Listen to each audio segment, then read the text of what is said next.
नमस्कार नमस्कार नमस्कार. पार्ले बेक्समिथ मॅरी प्रस्तुत कानाला खडा को powered by Vaseline special partners Godrej number 1 आणि क्लिनिक प्लस शॅम्पू या कार्यक्रमात मी संजय मोने तुमच्या सगळ्यांचं पुन्हा एकदा स्वागत करतो. Thank you thank you thank you. कलाकारांच्या बाबतीत नेहमी असं म्हटलं जातं की एकदा त्याच्या चेहऱ्याला रंग लागला की तो कधी उतरत नाही. हां, आता तो रंग चेहऱ्यावर लावून जे मिरवतात अशा कलाकारांविषयी आपण नेहमी बोलतो, प्रेमही करतो त्यांच्यावर. परंतु तो रंग त्या कलाकारांच्या चेहऱ्यावरती जो रंगभूषाकार लावतो त्याच्याविषयी आपण फार कमी वेळेला बोलतो. आणि आज इथे असा एक पाहुणा येणार आहे आपल्याकडे की ज्यांनी रंगभूषाकारांना एक वेगळा चेहरा मिळवून दिला. यांनी आपल्या चेहऱ्याला रंग लावला पाहिजे असं हिंदी मराठीतल्या सगळ्या कलाकारांना सतत वाटत असतं.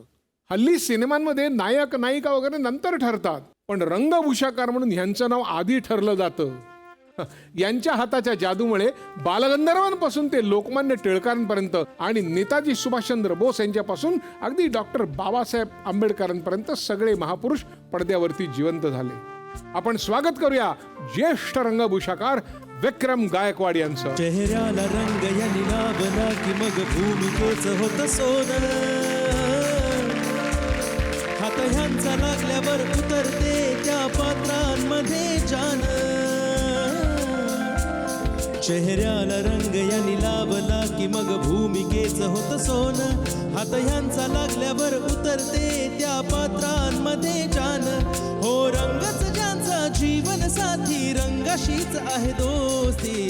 विक्रमजी गायकवाड असे हे सर विक्रम गायकवाड. विक्रमजी गायकवाड असे सर विक्रम गायकवाड. थँक्यू. विक्रम गायकवाड म्हटलं की डोळ्यासमोर वेगवेगळे चेहरे तरळतात. विक्रम गायकवाड नेमके कसे दिसतात हे फार कमी लोकांना माहिती आहे, पण त्यांनी बनवलेले लोक कसे कसे कसे दिसतात, श्रेष्ठ महापुरुष कसे दिसतात हे सगळ्या जगाला माहिती आहे. हे सगळं कसं काय जमलं, याची सुरुवात कशी काय झाली? लहानपणापासून मी हेच करत होतो हां जे आत्ता करतोय. 5वी 6वीत असल्यापासून माझे गुरु बबनराव शिंदे, त्यांचा मुलगा अशोक शिंदे, आपले प्रख्यात कलाकार, प्रख्यात नट, ते माझे एकदम सख्खे मित्र, एकदम जिवलग मित्र. आम्ही पुण्यात राहत असो आणि मी त्यांच्या घरी जात असे. आणि मग त्यांच्या घरी असे सगळे ते धाली, तलवारी, मास्क आणि सगळे लटकलेले असे. मला खूप आवडायचं ते. म्हणजे असं म्हणतात ना, डेस्टिनी तुम्हाला बरोबर तिथे नेऊन पोचवते जिथे तुम्हाला काही करायचं असतं. आणि मग करता करता बाबा म्हणायला लागले, चला आमच्या माझ्याबरोबर तुम्ही जरा मदतीला चलत जा. मग कारण मे महिन्याच्या सुट्ट्या असायच्या. मग आम्ही छोट्या छोट्या मुलांच्या गॅदरिंग्सना जायचो. मग तिथे मेकअप करायचो. मग त्या बाई यायच्या, हे विक्रम, ही 4 माकडं कर, ते 3 हरण, हे 5 कावळे आणि 3 गाढवं. आणि आम्ही फोक डान्सेस करायचो. सगळं म्हणजे सगळं जे काय गॅदरिंगपासून फोक डान्सेस सगळा मेकअप आम्ही करायचो. तर तशी ती सुरुवात झाली. आणि मग ते ऐतिहासिक नाटकं, संगीत नाटकं, मग तो तिकडे धूप आणि ती सगळी नशा वेगळी असते, तुम्हाला आता मी काय सांगणार. आणि मग ते करत करत करत करत खेडेगावची नाटकं, मग मी तेच करायला लागलो. शिक्षण चालूच होतं माझं. आणि मग एक आजूबाजूचे 4 माणसं असतात ती, ज्यांना शोधतो आहे आजही मी. तुमचा मुलगा हुशार आहे, कुठे ते नाटकात त्याला घालता, त्याला काहीतरी इंजिनियर बनवा. कारण त्यावेळेस इंजिनियर, डॉक्टर आणि वकील, म्हणजे डॉक्टर, इंजिनियर आणि वकील एवढंच होतं ना आपल्या काळात, दुसरं काहीच नव्हतं. आणि ते मला संकट वाटायचं कारण मला हेच करायला लागायचं. त्यातल्या त्यात मी मग ऑटोमोबाईलचा डिप्लोमा वगैरे केला. पण आईला मी सांगितलं की एक दिवस नेलं तिला थिएटरला. तर आमचे एक फार बुजुर्ग मेकअप आर्टिस्ट, तसे पायजामा, दाढी वाढलेली, शर्ट आणि ते मेकअप करत होते. आणि आईला म्हटलं ते बघ ते करतात. आई म्हटली तू असा होणार आहेस. बघूया त्याला काय म्हणायचं. क्या बात आहे. ती लहानपणापासून तो कलेतच गुंतला आणि आवड खूप. लवकरात लवकर कसा मोठा होणार आणि तयार होणार अशी त्याची इच्छा होती. आणि वडील बी हेच म्हणायचे, तो लवकरात लवकर उभा राहील, तू काय काळजी करू नकोस. असं जगभर त्याचं नाव झालं. आज आनंद आहे आम्हाला घरातल्या लोकांना. आणि त्याच्या मर्जीने सगळं त्याने तयार केलेलं आहे मनापासून. कसं व्हायचं, आम्ही बालनाट्यात कामही करायचो, एकांकिका स्पर्धेत काम, पण मला ॲक्टिंगमध्ये रस नव्हता. वास्तविक आता पारितोषिक वगैरे होतं मला, पण मला नाही एक्साइटिंग वाटायचं ते मेकअप एवढं. म्हणजे आजही तुम्ही प्रेक्षकांची करमणूक करता आणि आम्ही तुमची करतो. तर ते तसं झालं. आणि मग ती माझी गाडी जी सुरू झाली, मग एक दिवस मी बाबांना म्हटलं की मला मी अशोकच्या कॉलेजमध्ये गेलो होतो, म्हटलं तिथे काय इंटरेस्टिंग घडत नाही आहे. शिक्षक नसतात, नाहीतर विद्यार्थी नसतात, सगळे बाहेर असतात. तिथे काय चालतं मला काय माहीत नाही, पण आपल्याकडे ते जे चालतं ते खूप क्रिएटिव्ह आहे, मला हे करायचं आहे. बाबा म्हटले मग कर, मग झोकून दे, पण नाणं खणखणीत झाल्याशिवाय बाहेर पडायचं नाही हा शब्द दे. मग बाबांनी मला ट्रेनिंगसाठी खास घेतलं. पूर्वी तर नुसता मदत करायचो, पण बाबांचं ट्रेनिंग असं आहे, म्हणजे हे का केलं असं, त्यांनी का केलं असं विचारायचं नाही. मला पहिले 6 महिने तर ज्यावेळेस ट्रेनिंग सुरू झालं तर कलर प्लेटकडेच बघत बसायचं, चेहऱ्याकडे बघायचं नाही. मी किती रंग उचलतोय तेवढा बघ. आणि एकदम कडक, त्याच्यामुळे आम्ही घाबरायचो त्यांना. आणि मग ते सांगतील ती पूर्व दिशा, त्यानुसार मग ती गाडी ढकलत गेली. पण हे अभिनय तुम्ही करायचा, बक्षिसे मिळाले तुम्ही म्हणता, मग पण डोक्यात होतं की आपण रंगभूषा करत व्हायचं. म्हणजे ह्या कलेची काही पार्श्वभूमी होती का घरामध्ये कोणी? नाही, तसं बघायला गेलं तर म्हणजे वडील या व्यवसायात, नाही, काका मामा कोणी असं? नाही, माझे आजोबा, म्हणजे माझे आईचे वडील, हां. त्यांच्याकडे नाटक होत असे. म्हणजे ते काय करायचे, 10 रुपयाचा सत्यनारायण, त्याच्यासाठी 1000 रुपयाचं नाटक करायचे. मग त्या नाटकातलं ते संगीत, गाणं आणि ते काय म्हणायचं त्याला, ड्रेपरी आणि मेकअप ते स्वतः करायचे आणि ते गावातल्या लोकांना रिहर्सल करून ते नाटक करायचे. माझ्या मते तिथून काही आलं असेल तर काय माहीत नाही, ते जीन्समध्ये येतं तसं. पण मग त्यांच्याकडून मेकअपला, अभिनयाला, गाणं आलं का त्यातलं फक्त सगळं आलं पण ते निवडलं? सगळं मला आलं माझ्याकडे, पण गाण्याचं असं झालं, गाण्यासाठी मी भारत गायन समाजात जायचो लहानपणी. पण काय होतं, आमची परिस्थिती तशी नव्हती घरची. मी आणि आईच असायचो, भाऊ वगैरे सगळे इकडे तिकडे विखुरलेले होते. त्याच्यामुळे जी काय आमच्याकडे गंगाजळी होती थोडीफार, मुंबईहून सगळं विकून आम्ही आलेलो होतो, त्याच्यात आम्हाला पार पाडायचं होतं. म्हणजे आर्थिक परिस्थिती तशी नव्हती. पुण्यामध्ये कसं होतं आमच्या काळात, समजा क्रिकेट खेळायचं असेल तर तुमचं घर चांगलं पाहिजे, ते क्लब. गाणं जरी शिकायचं असेल तरी तर मग गाण्यात फोकस करायचं, तर तुम्ही दुसरं काही करू शकत नाही, अशी परिस्थिती होती. मग मला वेध लागले होते, लवकरात लवकर आपण पैसे कमवून आपलं घर, आपल्या आईला मदत करायची. त्याच्यामुळे ते काही गाणं जमलं नाही. पण मला असं वाटतंय, पण तरी किती शिकलाय गाणं? थोडंफार शिकलो, 1-2. पण आम्हाला एखादं गाणं ऐकायला आवडेल. जिंदगी के हर एक मोड़ पे मैं गीत गाता चला जा रहा हूँ. बेखुदी का ये आलम न पूछो, मंजिलों पे बढ़ा जा रहा हूँ, मंजिलों पे बढ़ा जा रहा हूँ. कौन है जो सपनों में आया, कौन है जो दिल में समाया, लो झुक गया आसमां भी, इश्क मेरा रंग लाया. ओ प्रिया,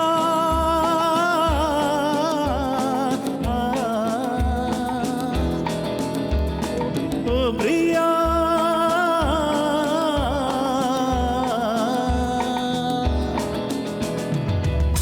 मस्त. थँक्यू. गाण्यात पण रंग भरू शकताय माहीत नव्हता. बरं, मग त्यानंतर ट्रेनिंग सुरू झालं. हां. मग ते किती महिने चाललं? मग रंग बघत बघत शेवटी रंगात हात घालायला कधी मिळाला? ते कुठली 10-12 वर्ष तेच चालू होतं. बर. संगीत नाटकं, ऐतिहासिक नाटकं, जाणता राजा. जाणता राजा बाबासाहेब पुरंदरे हो. ही माझ्या आयुष्याच्या एकूणच व्यक्तिमत्वाला कलाटणी होती. बर. तिथे जाऊन मला थोडं लक्षात आलं, कारण काय व्हायचं, 300-400 कलाकार, त्यांचे मेकअप, 50-100 मावळे, सरदार, म्हणजे भटजी, ही सगळी मंडळी ही तयार करायची. तर एक सीन झाला की ते तिकडून फिरून येणार, त्यांना लगेच मोगल करायचे, दाड्या लावायच्या, म्हणजे मशीनसारखं काम. कारण रेकॉर्डेड ड्रामा आहे. बाबासाहेबांचं ते नाटक, ते शिवाजी महाराजांविषयीचे ते रेकॉर्डिंग, ते शब्द, ती स्क्रिप्ट एकसारखी ती कानावर ते घणाघात व्हायची. शिवाजी महाराजांचं चरित्र असं करता करता मला असं लक्षात आलं की काहीतरी केमिकल लोचा होतो आहे, आपलं काहीतरी बदलतं आहे. त्यामुळे आता बाहेर पडलं की तेच सारखं ऐकू येतं आहे आपल्याला शिवाजी महाराजांविषयीचं. आणि कसा तो बदल झाला काही कळलं नाही. आणि हजार प्रयोग आम्ही केले. माझ्या वागणुकीत, माझ्या वाचनात, माझ्याकडे शिवछत्रपती हा ग्रंथ आला, त्याचं वाचन सुरू झालं, वाचनाची गोडी लागली. म्हणजे मला मग ऐतिहासिक पात्रांची आवड लागली वाचन करण्यात. बाबासाहेब म्हणजे तर चालता बोलता इतिहासच. इतिहासच. अहो काय सांगू, मी जी वर्ष आणि जे वेळ त्यांच्यावर घालवला आहे त्याला फक्त नशीब लागतं, वरूनच आशीर्वाद लागतो. आम्ही नागपूरला जायचो शोजना, ट्रेनमध्ये बाबासाहेब एक एक कथा सांगायची आम्हाला, राणा दिलची, दारा शिकोची, महाराजांची. ह्या चर्चा त्यांनी आमच्याबरोबर केलेल्या आहेत. रक्त सळसळायचं. आणि ते महाराज एकदा तुमच्या अंगात घुसले की तुमच्या कॅरेक्टरला एक धार येते. तुम्ही करप्शन करू शकत नाही आयुष्यात.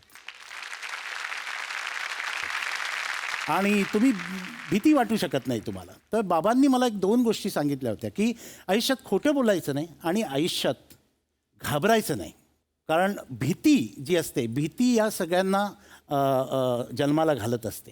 खोटे बोलणे, पळून जाणे आणि या गोष्टी. त्याच्यामुळे आपण कामच असं करायचं की आपल्याला बेधडकपणे. आणि मला असं वाटतंय हा जो बेधडकपणा आहे, जो महाराजांपासून बाबांपासून बाबासाहेबांपासून आमच्याकडे आला, आमच्या कॅरेक्टरमध्ये आला, हाच मला हिंदी इंडस्ट्रीमध्ये वेगळा असण्याचं कारणीभूत आहे माझ्या कॅरिअरला. बघूया त्याला काय म्हणतो. त्या राजाचे प्रयोग आम्ही 30 वर्षापूर्वी सुरू केले. सगळ्यात प्रश्न होता की त्याचे मेकअप कोण करणार. कारण जे कलाकार होते ते वेगवेगळ्या वयाचेही होते, वेगवेगळ्या प्रवृत्तीचे होते. पण आम्हाला एक असा कलाकार मिळाला की जो नवशिकाय होता आणि शिक्षणाच्या बाबतीत फार, त्या मेकअपच्या बाबतीत फार वरच्या दर्जात जाऊन पोचलेलं होतं. हे सगळं अर्थात अनुभवानं नंतर लक्षात आलं.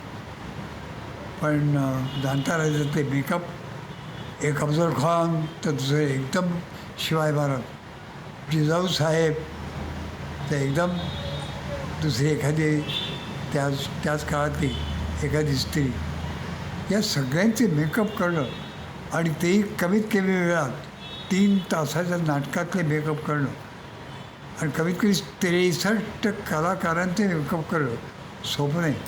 ते साध्या 4-2 नाटकापर्यंत थांबले नाही, तर त्यांची कीर्ती हॉलिवूडपर्यंत गेली. अशा या कलाकाराचं कौतुक, पहिलं कौतुक करण्याचा मान जाणत्या राजाला मिळाला, हा आम्हाला आनंद आहे. असं वाटतं की या कॅरेक्टर्स मी शब्दात रंगवल्या, पण या रंगात रंगवण्याचं काम हे त्यांनी केलं आणि ते पूर्ण यशस्वी केलं की ज्याचे लोक भारावले, लोक अक्षरशः आनंद गेले. बाबासाहेबांकडे एक पत्र होतं जे त्यांनी तुम्हाला वाचून दाखवलं होतं की नाही, आमच्या जाणता राजा नाटकात ते आहे. तो सीन आहे औरंगजेबाचा. म्हणजे शिवाजी महाराज कसे होते हे औरंगजेब एका पत्रात सांगतो. आणि ते असं आहे की महाराज आग्र्याच्या कैदखान्यातून फरार झाले. त्याच्या दुसऱ्या दिवशी एक दरबार भरवला गेला आणि त्या दरबारात सगळेच सरदार होते. त्या सरदारांमध्ये त्याचा तो मुलगा होता, तो त्या आग्र्याचा कमिशनर होता, जबाबदारी होती. आणि पोलिसांचा मुख्य होता, तो होता फौलाद खान. आणि महाराज निसटले. त्यांनी एक सभा बोलवली, म्हणजे ते दरबार एक खास असतो त्यांचा तसा. आणि ते म्हटले, ये सब फिजूल है शहजादे, चंगेज और तैमूर के खून ने कभी शिकस्त नहीं देखी, लेकिन आज कंधार से लेके तंजौर तक सारे हिंदुस्तान को मुगलिया सल्तनत में शामिल करने का ख्वाब देखने वाले माँ बदौलत ये सब क्या देख रहे हैं. शिवाजी अपनी सल्तनत की तामील कर चुका है. हमारे इलाकों के फौज के सूबेदारों को शिकस्त दे करके खदेड़ दिया है इसने. क्यों शहजादे, हमारी तरफ फौज, गोला बारूद, तोफखाना, खजाना, हाथी, घोड़े शिवाजी के पास तो नहीं थे. फिर भी फतेह हासिल होती है उसे क्यों, तुम ये कभी नहीं समझ पाओगे. क्योंकि औरत, शराब, नाच गाना, जुआ, मौज मस्ती और शिकार, इन सब में गिरफ्तार तुम्हारे जैसे बहादुर शिवाजी को कभी नहीं समझ पाएंगे। इस शिवाजी ने मजबूत किले बनाए, अपने फौज और असला बढ़ाए और उससे भी कई ज्यादा न जीते जाने वाले मजबूत जमीर के लोग तैयार किए उसने। शहजादे, हुकूमत करनी है तो शिवा का चलन सीखो, असं ते पत्र आहे। क्या बात. काय माहिती आहे, आठवणीने म्हटला जातो तो डायलॉग, आणि जो इथून येतो त्याला म्हणतात विचार. हा फरक आहे. पण हे घेऊन हिंडणं बरं महत्त्वाचं आहे. हे घेऊन हिंडायला पाहिजे की आमचा पूर्वज काय होता.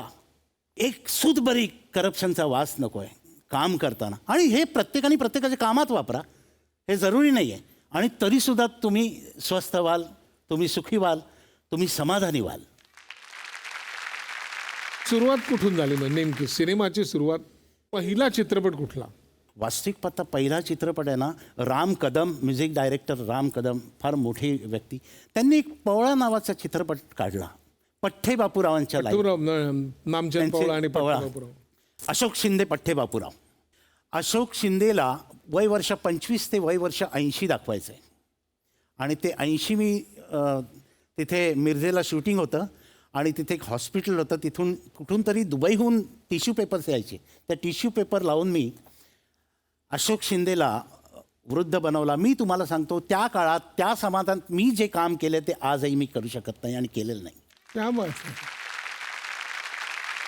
अशा प्रकारे मग मी सुरू झालं. आणि मग काम करता करता एक माणूस, एक ॲक्टर होता, तो एक दिवस आमच्या दुकानात, मला काय, मी ॲडॉक सिस्टीमवर होतो, मला 28 दिवस काम केल्यानंतर 3 दिवस कंपल्सरी ब्रेक गव्हर्नमेंटचं होतं, ब्रेक असायचं, कारण नाहीतर मी परमनंट होऊन जाईन. मग तो आला, तो म्हटला की श्याम बेनेगल अशी फिल्म करतायत आणि त्याच्यामध्ये असा उंच दिप्पाड असा तो माणूस ॲक्टर होता. त्याचं नावही मला आठवतं आहे, संजय वैद्य नावाचं. आणि तो म्हटला मला कुठला रोल सूट होईल. तर आमचे बाबा पटकन म्हटले तुला खान अब्दुल गफार खानचा याला गेटअप कर आणि पाठव. आणि मग आम्ही सुरू झालं. मग म्हटलं फोटो कुठे आहे. मग तो 5वीच्या पुस्तकात एक खान अब्दुल गफार खानचा स्केच आहे असं आउटलाईन केलं. मग ते त्यांनी आणलं आणि मग आम्ही गेलो, टोपी घेतली. मग त्यावेळेस मी त्याला वॅक्सचं नाक लावलं. संजयचं नाक सरळ होतं आणि खान अब्दुल गफार खानांचं नाक मोठं आहे. मग ते नाक लावलं. हे साहेब घेतले फोटोग्राफ आणि गेले धडक मुंबईला श्याम बेनेगलच्या ऑफिसमध्ये. हा मी खान अब्दुल गफार खान, मला रोल द्या. त्यांनी फोटो उचलला आणि पहिलं विचारलं की हा मेकअप कोणी केला आधी सांगा. म्हटलं माझा मित्र आहे विक्रम, पुण्यामध्ये त्यांनी केलं, त्यांचा नंबर आहे का. त्याच काळामध्ये असं झालं होतं की तिथे परेश रावलच्या ट्रायल्स चाललेल्या होत्या आणि त्या ट्रायल्समध्ये त्याचं नाक काय जमेना आणि ते गेले होते गुजरातला निघून. मग मला बोलवलं त्यांनी आणि तडक गुजरातला पाठवलं. घरी परत जाऊच दिलं नाही. तिथे बारडोलीमध्ये शूट चालू होतं आणि मग तिथे जाऊन मग पुढचं ते सरदार पटेलचं काम मी केलं. आणि अशा पद्धतीने तो परेश रावल एक माझ्या आयुष्यातला फिल्ममधला एक टर्निंग पॉईंट. 2 माणसं फिल्ममध्ये मला अत्यंत महत्त्वाची भेटली, परेश रावल आणि अनिल पेमगिरीकर, आमचे मित्र. या चित्रपटामध्ये तुम्ही एकत्र होतात. बघूया त्यांना काय म्हणायचं आहे. विक्रम की और मेरी मुलाकात 1991 में हुई थी, आज से करीब 30 साल पहले, जब हम सरदार पटेल की शूटिंग कर रहे थे. सरदार पटेल की शूटिंग के दौरान हमारी इंडस्ट्री के सभी मेकअप आर्टिस्ट ने, जितने भी हमारे बेहतरीन मेकअप आर्टिस्ट हैं, सब ने ट्राई किया था, लेकिन अनफॉर्चुनेटली बात बनी नहीं थी, सब फेल हो गए. उस प्रोसेस के दरमियान एक लड़का रहता था जो सभी मेकअप आर्टिस्ट को असिस्ट करता था. वो था Vikram Gaikwad. Very young boy, nervous boy. और वो वो कभी कभी सजेशन भी देता था, ये करो वो करो, लेकिन क्योंकि वो सब सीनियर मेकअप आर्टिस्ट थे तो कभी उसकी बात सुनते थे, कभी नहीं सुनते थे. लेकिन जब सारे मेकअप आर्टिस्ट फेल हो गए तो विक्रम ने कहा कि मैं करूं, ट्राई करूं. मैंने ऑफकोर्स तू कर ले, सबके सब तो नाकाम हो गए, तू ही बचा है, बाकी बेटा तो तू भी हाथ आजमा ले. और विक्रम ने ट्राई किया. विक्रम की लगन देखकर, विक्रम की पैशन देखकर, और विक्रम जो बात बोल रहा था मुझे समझ में आती थी, लेकिन उनको सपोर्ट नहीं मिल रहा था. तो मैंने कहा ठीक है, मैं सपोर्ट करने को तैयार हूँ, मैं फिर से कुर्सी पर बैठने को तैयार हूँ, तू शुरू हो जा. और विक्रम ने किया. और विक्रम काफ़ी रिजल्ट के नज़दीक पहुंचा और बात बनी और विक्रम ने अच्छी तरीके से सरदार पटेल का मेकअप किया। वो 30 साल पहले का विक्रम और अभी का विक्रम, उसमें जमीन आसमान का फर्क है। विक्रम आज एक नाम बन चुका है। जिस किसी को इंडस्ट्री में मेकअप करना है, अच्छा मेकअप करना है, तो आपको विक्रम गायकवाड़ की जरूरत पड़ेगी। कोई भी बाहर से भी आता है, हॉलीवुड से भी आता है, तो विक्रम गायकवाड़ का नाम हम सुनते हैं कि विक्रम गायकवाड़ की जरूरत पड़ गई है उस यूनिट के अंदर। तो उस विक्रम को मैं मुबारकबाद देता हूँ, उसकी लगन को, उसके पैशन को। और साथ में मैं ये भी बताना चाहूँगा कि इतना नाम कमाने के बाद भी विक्रम आज एक स्टूडेंट है। उसको नई नई चीज़ें सीखनी है, नई नई चीज़ें ट्राई करनी है। वो आज भी स्टडी करता है, उसका अभ्यास करता है। तो उस विक्रम को मैं मुबारकबाद देना चाहूँगा, शुभकामनाएं देना चाहूँगा। साथ में मेरी एक हम्बल अपील ये भी है कि विक्रम भी अपने हाथ के नीचे एक दूसरा विक्रम तैयार करे, क्योंकि इंडस्ट्री को ऐसे विक्रम की बार बार ज़रूरत पड़ती रहेगी।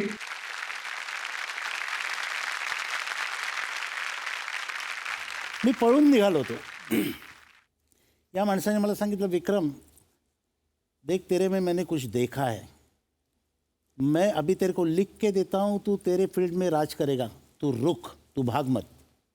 आणि त्यांनी मला थांबून घेतलं आणि मला खूप सांभाळून घेतलं या माणसानं, सगळ्यांशी भांडून. तर असे आहेत ते परेश रावल. मग कानाला खडा काय लावला की पळून जायचं नाही. पळून जायचं नाही. त्यानंतर सरदार पटेल नंतर मग सरदार पटेल नंतर मग श्यामबाबू एकदा सेटवर आले आणि श्यामबाबूंनी मला नेलं, असं दूर नेलं सेटवर. मला म्हटले, मी रशेश बघितले आणि तू अत्यंत उत्तम काम करतोयस. ही फिल्म झाली की 2च महिन्यांनी आपल्याला साऊथ आफ्रिकेला जायचं आहे आणि तू मुंबईत येशील त्यावेळेस रजत कपूरला गांधी बनवायचं आहे तुला. रजित कपूर. आणि मेकिंग ऑफ दी महात्मा नावाची फिल्म आपल्याला करायची. NFDC आणि साऊथ आफ्रिकन गव्हर्नमेंट मिळून ही फिल्म करतायत. तर तू चांगलं काम कर, म्हणजे तू HOD होशील तिथे जाऊन, असं मला त्यांनी सांगितलं. मग आल्यानंतर मी ते काम केलं, इथे ट्रायल्स केले भरपूर आणि तिथे गेलो, तिकडच्या काही ॲक्टर्सचं ट्रायल केल्या आणि मग मी तिथे HOD झालो. तर ती मेकिंग ऑफ द महात्मा ही माझ्यासाठी फार महत्त्वाची फिल्म होती. आणि मेकिंग ऑफ दी महात्मा झाल्यानंतर म्हणजे अशाच प्रकारच्या सगळ्या फिल्म्स माझ्याकडे यायला लागल्या. मग मेकिंग ऑफ दी महात्मा झाल्यानंतर डॉक्टर जब्बार पटेलांनी डॉक्टर बाबासाहेब आंबेडकर मामुटीचं, म्हणजे हे महत्त्वाचे टप्पे सांगतो आहे मी तुम्हाला. बाबासाहेब आंबेडकर आहे, मग भगतसिंग, राजकुमार संतोषी आहे, रंगदे बसंतीमध्ये सगळेच कॅरेक्टर्स आहेत. असं करत करत मग ते चांगले चांगले डिरेक्टर्स भेटत गेले. ओंकारासारखी फिल्म, विशाल भारद्वाजांची फिल्म्स करायला लागलो मी. राकेश मेहराच्या सगळ्या फिल्म्स, त्याच्यानंतर राजू हिरानी, म्हणजे माझी बघा ना, ही नावं बघा सगळी, म्हणजे मला चांगली सगळी लोक वाटायला आले माझ्या. आता आंबेडकरांचा जो तुम्ही मेकअप केला तो मामुटीला, तर मामुटीला आपण इतर सिनेमामध्ये बघितलं, मोहम्मद कुट्टी त्यांचं नाव. हो. तर त्यांच्या आणि आपण आंबेडकर साहेबांचे जे फोटो बघितलेत त्याच्यात तर काही साम्य दिसत नाही. नाही नाही. म्हणजे आता आपल्याला माहिती आहे म्हणून, ज्याला माहीत नाही असं एखाद्या परदेशी माणसाला सांगितलं, तुम्ही जाऊन सांगितलं की ह्या माणसाचं तुम्ही हा केलंय, तर तो म्हणजे तुम्ही खोटं बोलताय. काय वाटलं की कसं काय काय केलं, म्हणजे काय काय होऊ शकेल त्याच्या जवळ जाण्यासाठी? त्याच्या जवळ जाण्यासाठी सर्वात आधी म्हणजे त्या चरित्राविषयी, त्या कॅरेक्टरविषयी तुमची आस्था बिल्टअप केली पाहिजे. काम वेगळं आहे. ती कशी? धनंजय कीरांचं चरित्र आणायचं, डॉक्टर बाबासाहेब आंबेडकर, ते वाचायचं. एकदा नाही कळलं, दुसऱ्यांदा वाचायचं. डॉक्टर जब्बार पटेलांकडून स्क्रिप्ट वाचायची, मग ती स्क्रिप्ट जास्ती कळते. आपण आपल्या आत्म्याने त्याच्या जास्ती जवळ जातो, आपले इंटरेस्ट वाढतात. मग काही नाही, मग बाबासाहेब आंबेडकरांचा फोटो लावायचा, मामुटीचा फोटो लावायचा आणि आंघोळ झाल्यानंतर आपण पूजेला बसतो तसं त्या दोघांसमोर बसायचं की बरोबर डॉक्टर बाबासाहेब आंबेडकर सांगतात त्याचा मेकअप कसा करायचा. ते स्वतः तुम्हाला सांगतात त्रुट्या काय आहेत त्या. आपण काहीच करायचं नाही. याला ही फार जुनी प्रॅक्टिस आहे ऋषीमुनींपासूनची, ती आपण विसरून गेलो एवढंच आहे. तर ह्या काही गोष्टी अशा असतात की तुम्ही जसं मगाशी आपण म्हणत होतं तसं, हा मेकअप कसा केला. आता हा मेकअप कसा केला तर मेंदूतून तुम्ही ज्यावेळेस कला हाताच्या बाहेर पडते त्याचा प्रवास तसा नाही तुम्ही सांगू शकत, एक्सप्लेन करू शकत नाही. त्याचं सोपीकरण झालं असतं, त्याचं टेक्स्टबुक झालं असतं. मग त्याला तपश्चर्या राहिली नसती, त्याला रियाज राहिला नसता. जेव्हा तुमच्यासाठी काहीतरी करायचं आहे, माझ्या स्वतःसाठी काहीतरी करायचं आहे, हा मेळ बसेल त्याच वेळेस तो रिझल्ट येईल असं मला वाटतं. तुम्ही खूप जवळजवळ सगळ्याच मोठ्या निर्मात्यांबरोबर काम केलेलं आहे. त्यापैकी एक म्हणजे राजू हिरानी. दोघे आता त्यांना तुमच्याविषयी काय म्हणायचं आहे? अरे राजू आहे, क्या बात है. जब भी हमने कोई भी फिल्म शुरू की है तो सबसे पहला नाम आता है विक्रम गायकवाड़ का, क्योंकि वो आके हमारे जितने कैरेक्टर्स हैं, छोटे से बड़े, उन सब की लुक सेट करते हैं. मुझे लगता है उन्हें कोई वरदान है कि जैसे उन्हें रोल समझाया जाए किसी भी एक्टर का और उन्हें बताया जाए कि ये एक्टर है, वो एक सेकंड में आपको बता देंगे कि इसके चेहरे के साथ ये करना चाहिए हमें. चाहे वो 3 इडियट्स हो, चाहे वो पीके हो, अब चाहे संजू हो, उसमें हर बार उन्होंने सिर्फ एक्टर का फेस देख के छोटे सजेशन दिए हैं जिससे एक कैरेक्टर खिल सा जाता है. पर कई बार किस्से हो जाते हैं ऐसे. एक मुझे किस्सा याद आ रहा है, जब हम लोग 3 इडियट्स की शूटिंग कर रहे थे शिमला में, और हम लोग शिमला चले गए थे. विक्रम कुछ दिनों बाद आने वाले थे, उनका काम कुछ दिनों बाद था. तो बमन के साथ सीन शूट होना था अगले दिन, और बमन का अगर आपको याद हो, एक उन्होंने कैसा विग, आइंस्टाइन टाइप का विग था उनका एक, वो विग विक्रम ने डिज़ाइन किया था विग. तो वो विग उन्हें पहनना था और शूटिंग अगले दिन थी. और शाम को पता नहीं क्यों मैंने ऐसी असिस्टेंट टीम से पूछा कि सारा सामान है ना, बमन की विग आ गई है ना. और उन्होंने चेक करना शुरू किया और पता लगा कि विग नहीं पहुंची है. और विक्रम दादा पहुंच गए थे मगर विग नहीं पहुंची थी. पूरा हल्ला मच गया. तो उस दिन का शूट एक्चुअली हमारा, फिर हमने कुछ शॉट्स ऐसे कर लिए कि हम बमन के बिना शूट करते रहे. बमन को एक दिन वेट करना पड़ा, अगले दिन उनका शूटिंग हुआ और बहुत टेंशन. और मुझे याद है विक्रम की शक्ल, उन्हें इतना अफसोस हो रहा था कि यार ये मैंने चेक क्यों नहीं किया, ये मैंने देखा क्यों नहीं.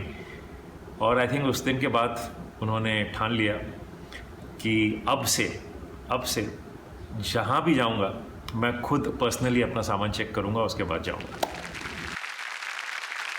म्हणजे कानाला खडा आणि स्वतः मेल्याशिवाय स्वर्ग दिसत नाही, हे दोन्ही जोडीनी वाक्य जातात असं मला वाटतं. आपण तुमच्या मुलीला विचारूया, काय बाबा लहानपणी बाबांनी कधी वेळ दिला नाही, आता काय करतात ते? काय नाव तिचं? तन्वी. हाक मरा, येईल बघा. तन्वी.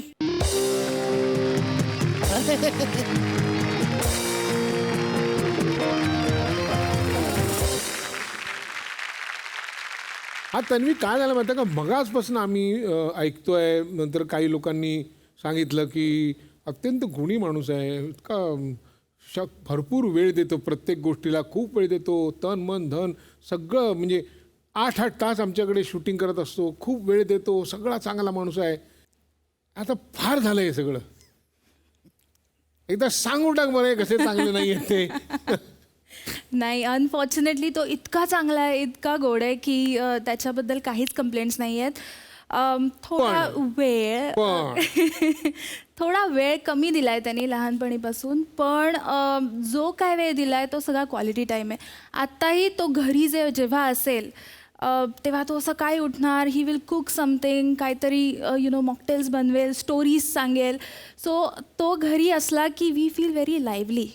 म्हणजे मी खूप लकी आहे आय थिंक, कारण मला असं नेहमीच बघितल्यावर वाटतं, आपण पाहतो, वाटतं की मी काय पुण्य केलं असेल की मला तो बाबा म्हणून, किंवा इवन माझी आई, I think I have got best parents.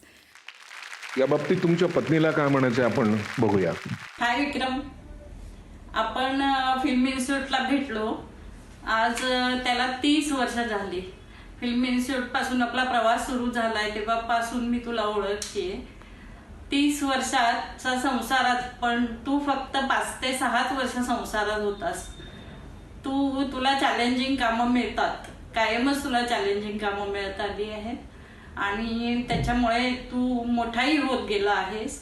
पण ती चॅलेंजिंग कामात तू इतका वाहून घेतोस स्वतःला त्या कामामध्ये की तू वाहत जातोस. तर तू एक कामाला खडा लाव की तू वाहत जाऊ नकोस, तू कामाला वाहून घे. मग तू वाहत गेलास की तू जिथे असेल तिथे आम्हालाही वाहत यावं लागतं तुझ्या बरोबर. पण एक गोष्ट आहे जी त्याला अजिबात आवडत नाही, ती म्हणजे वशिल्याने काहीतरी करा किंवा नाव सांगा, नाव पुढे करा, अशा गोष्टी त्याला आवडत नाही. तर त्याच्यावर एक किस्सा आहे, मी सांगते. 10th झालं माझं आणि कॉलेजमध्ये ॲडमिशन हवी होती 11th सायन्स. तर फॉर्म्स वगैरे भरले आणि 2-3% कमी पडत होते. तर माझ्या सगळ्या मैत्रिणी त्या कॉलेजमध्ये गेल्या होत्या. मी बाबाकडे आले आणि म्हटलं, तू जा, तुझ्या ओळखी आहेत, जरा मला करून दे काम, माझी लगेच ॲडमिशन होईल.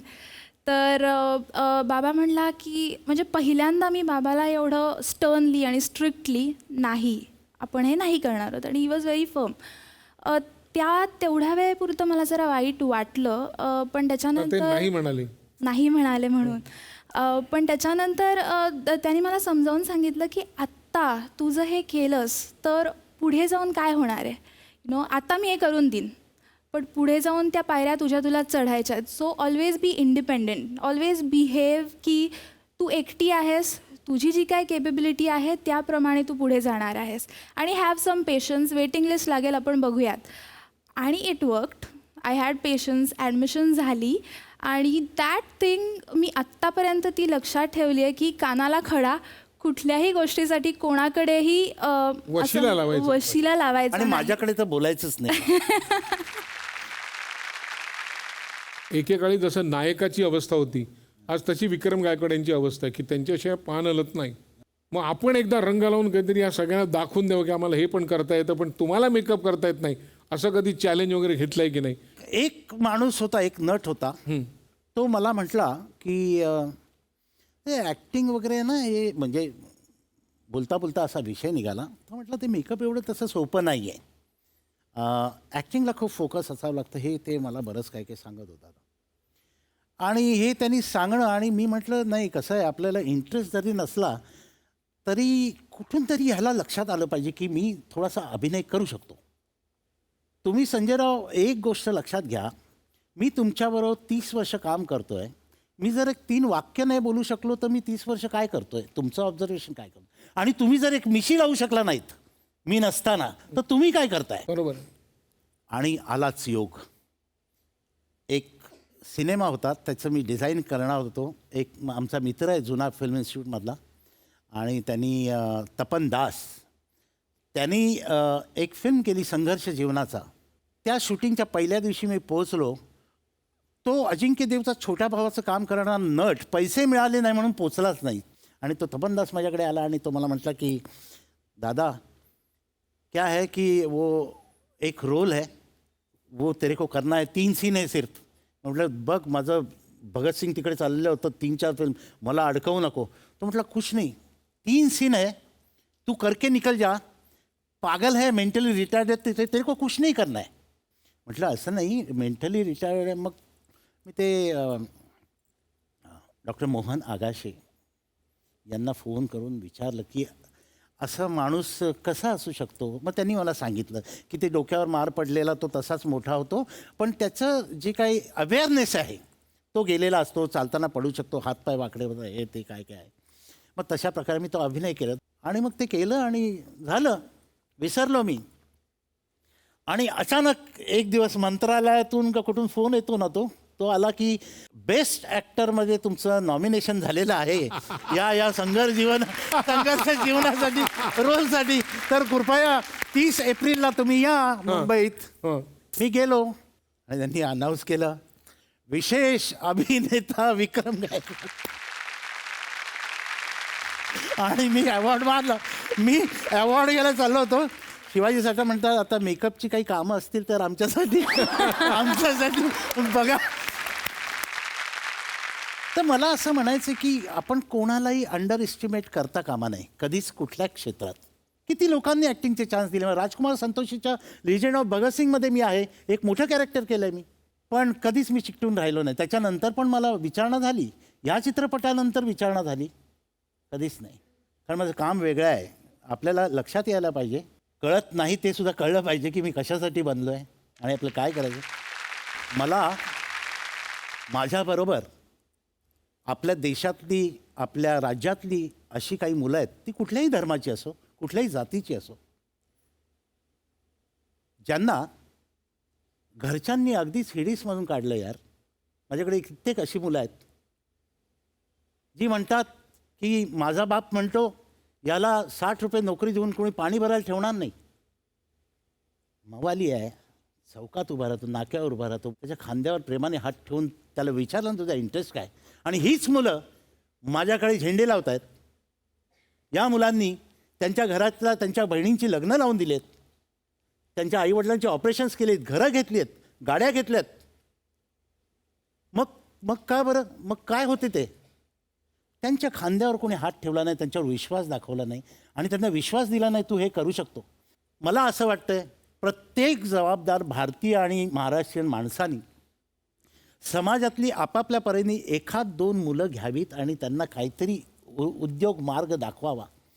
त्याच्यामुळे मला असं वाटतं की या माध्यमातून मी सांगतो, पहिली तर गोष्ट म्हणजे आजूबाजूच्या मुलांना मवाली म्हणू नका.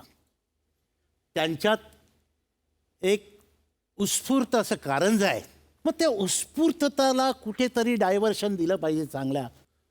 बरं, तुमचे जे गुरु मूळ म्हणजे आपण शिंदे साहेब, हो, आपण त्यांना द्रोणाचार्य, कारण त्यांच्या घरात अश्वत्थामा असताना ते अर्जुनाला विद्या शिकवत होते.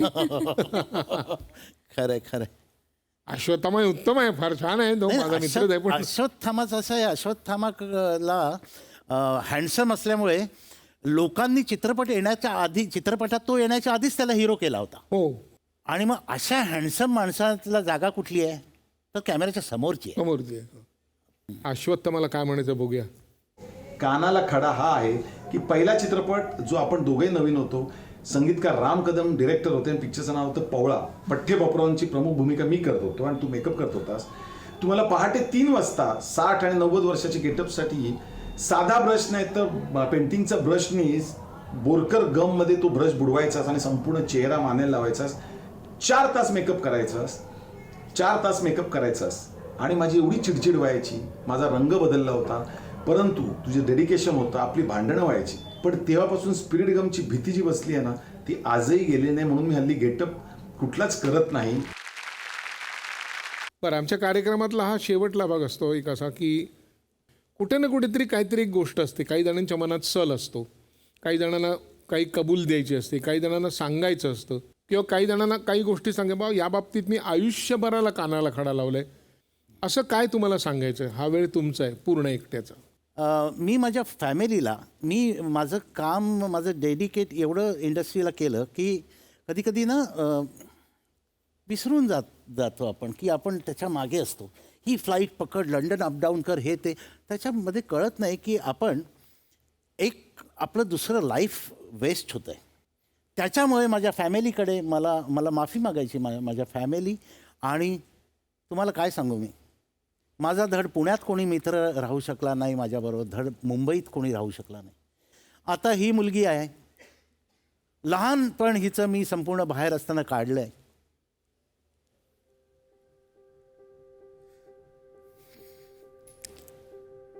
आता मी म्हातारा होणार आणि ही जाणार. करावे तसे भरावे, लक्षात ठेवा. मी समजू शकतो, मला एकच मुलगी आहे.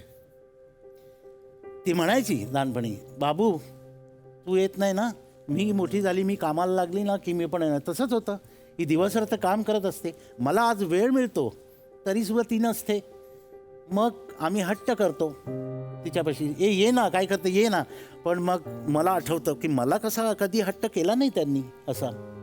दिवाळी नाही, तिचा वाढदिवस नाही. शेवटी ते काका जे होते ते समजवायचे तिला, बाबू आला ना की त्या दिवशी दिवाळी, मग पावसाळ्यात का असेल, त्या दिवशी आपण गणपती बसू, त्या दिवशी आपण केक कापू. कारण तिला बाबूचं अट्रॅक्शन होतं खूप. कायम तो व्यवहार, ते करप्शन नाही व्हायला पाहिजे. ते आम्ही मॅच्युअर नव्हतो ना, त्यामुळे आम्हाला कळलं नाही. आम्हाला काय वाटलं की आपण काम करतो, ही क्रिएटिव्हिटी, ती क्रिएटिव्हिटी, हे पेपरवाले, ते पेपरवाले. आणि मी करप्शन म्हणूनच म्हटलो की मी तो वेळ विकला. बस अजून काय पाहिजे, झालं ना, वेळ मिळाला ना भरून, नाही का?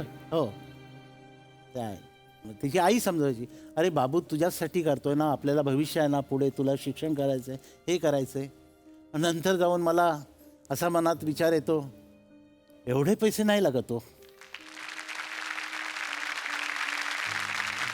पण त्याची मॅनेजमेंट कशी करायची.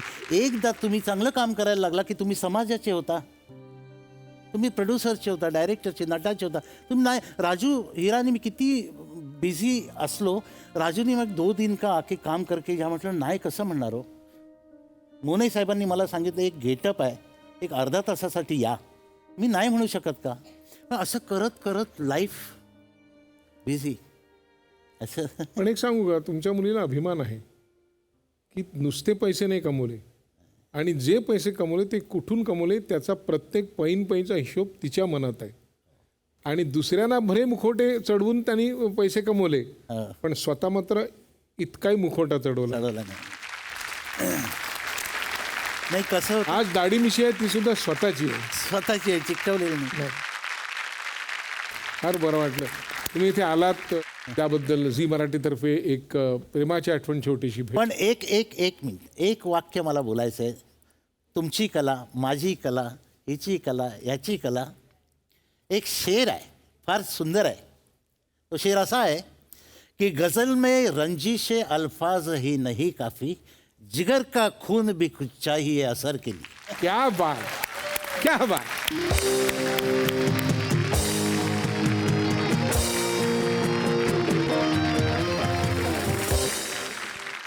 आज ज्येष्ठ रंगभूषाकार विक्रम गायकवाड आपल्याकडे आले. असं म्हणतात की जे इंद्रधनुष्य परमेश्वराला आकाशात रेखाटता येतं ते कुठल्याही कलाकाराला कागदावरती उतरवता येत नाही. पण एक गोष्ट खरी आहे की त्या इंद्रधनुष्यातला प्रत्येक रंग विक्रम गायकवाडांच्या बोटामध्ये आहे, आणि त्यांच्या आजवरच्या प्रवासामुळे, कष्टामुळे त्यांचं काम आकाशातल्या इंद्रधनुष्या इतकंच देखणं आहे जे आपल्याला पडद्यावरती दिसतं. त्यांच्या पुढच्या प्रवासासाठी कलरफुल शुभेच्छा देऊया. त्यांनी जे काही आज सांगितलं ते सगळं पूर्ण हो अशी प्रार्थना करूया, आणि आजच्या भागात इथेच थांबूया. या कार्यक्रमात ज्याचं नाव आहे पार्ले बेक्समिथ मारे सहप्रस्तुत कानाला खडा, को powered by Vaseline, special partners Godrej number 1 आणि क्लिनिक प्लस शॅम्पू.